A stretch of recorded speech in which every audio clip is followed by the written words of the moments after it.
اور یہ جو جب الائنس کی طرف یا ایک مشترکہ پریس کانفرنس کی جب بات کی گئی کہ یہ 6 بجے اس دن 8 نومبر کو پریس کانفرنس کرنے جا رہے ہیں، ایک جوائنٹ پریس کانفرنس، تو تمام جب لوگوں کا کہنا اس حوالے سے یہی تھا کہ شاید ہو سکتا ہے کہ وہاں کی حکومت پر جو ہے وہ پریشر ایک بلڈ اپ کرنے کے لیے، اور کراچی شہر کو اس کے لیے بڑا پازیٹیو سمجھا جا رہا تھا کہ ایٹ لیسٹ کراچی کے باسیوں کو جو ہے وہ ان کے حقوق دلوانے میں کسی حد تک یہ ایک متحرک آواز کے طور پہ نظر آئیں گے. بٹ یہ مہاجر اور بار بار مہاجر کارڈ کا استعمال اور اس نعرے پر سیاست، آپ سمجھ رہے ہیں کہ اب بھی وہی چیز کو دوبارہ انہوں نے استعمال کیا اگین عوام کے لیے؟ سمرو صاحب مطلب بڑا کنفیوزنگ ہے. مہاجر کہتے ہیں کسے ہیں؟ کیا وہ جو اپنے لوٹ کے گھر آئے وہ اب بھی مہاجر ہی کنسیڈر ہوگا؟ بسم اللہ الرحمن الرحیم.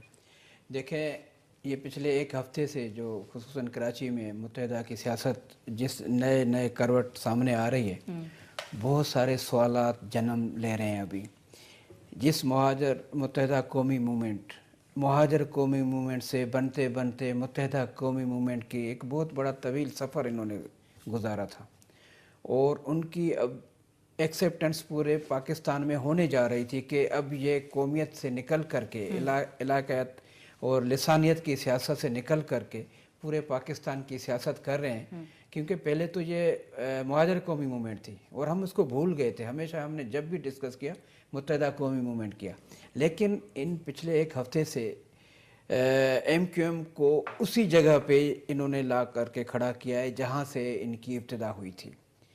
ابتدا بھی ان کی نفرت کی سیاست کی بنیاد پہ ہوئی تھی، قومیتوں کو لڑانے کی بنیاد پہ ہوئی تھی. وہاں پہ پنجابی، وہاں پہ پٹھان، وہاں پہ سندھی، وہاں پہ بلوچی پہلے بھی ان سے جس انداز میں ڈسا ہوا تھا، ان کا قتل عام ہوا تھا، وہ بھی پوری دنیا کو پتہ تھا. لیکن کراچی کے شہریوں نے اور متحدہ جب بن گئی تھی تو اس کو دل سے تسلیم کیا تھا کہ اب اس میں نفرت والی سیاست نہیں رہے گی. لیکن اب دوبارہ انہوں نے اپنے تمام قربانیاں جو وہ کہہ رہے ہیں کہ ہمارے شہداء ہیں، قبرستان ہیں، ان کی قربانی کو تو آپ خود ہی درگور کر رہے ہو نا، آپ ختم کر چکے ہیں. پھر دوبارہ آپ نفرت کی سیاست کو پھر دوبارہ ابھار رہے ہو، پھر کراچی کو یا پورے سندھ کو یا پورے پاکستان کو اس طرف دھکیلے ہو. نمبر 1. دوسری بات علینا، میں ایک اور امپورٹنٹ بات کر رہا ہوں آپ کے پروگرام سے، اس کو آپ تھوڑے 1 منٹ کے لیے سمجھنے کی کرنا کوشش، کہ الطاف حسین یا میاں نواز شریف صاحب، یہاں پہ یہ میں بالکل سوچے سمجھی یہ بات کر رہا ہوں، کوئی مقصد سے ہوا میں بات نہیں کر رہا ہوں. یہ جو کھیلنا چاہتے ہیں پاکستان کی سیاست میں اسٹیبلشمنٹ کو بدنام کرنے کے لیے، یہ ان کو جا کر کے بہت مہنگا پڑے گا.